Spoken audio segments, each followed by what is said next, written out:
This is my video for the requirements engineering lecture.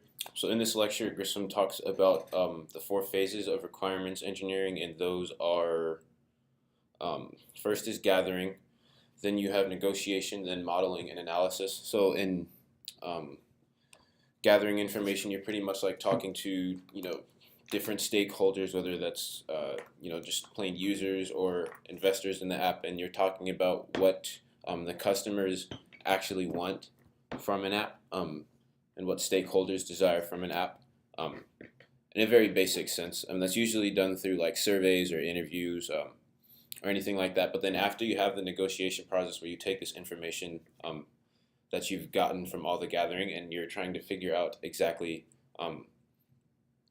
what it is that people want, and what's important um, to have in your app.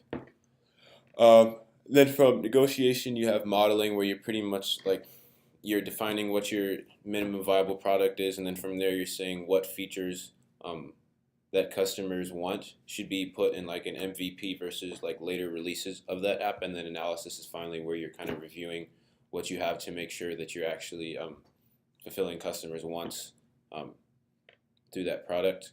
So an example app would be something like I use Digit every day. It's an app that automatically saves money for me. Um, so Digit was probably just trying to make something to save money. So like the gathering stage for them would be like taking in like pretty much anyone that has a bank account, or anyone that maybe struggles to save money or isn't financially well off, and saying, like, hey, like, why do you, asking questions like, why do you think it's too hard for you to save money, or like if it was easier for you to save money, would you do it that way? Or maybe they're talking to stakeholders, I don't know, various investors they have, and seeing what they would want from an app. Um, and then they would go and negotiate with developers and be like, okay, if our goal is to save money, these are the things that we need in our minimum viable product. So maybe the MVP for them was not necessarily like, making something where savings happen automatically and they're automatically deducted from your bank account, but maybe it was just something where there was a reminder. So like, you could set up goals that you had, and then you on your own would have to go and transfer money into your bank account. Um, and then a third phase of modeling would be where they would set up what that MVP actually is, and then finally in analysis, they would what would analysis look like for that?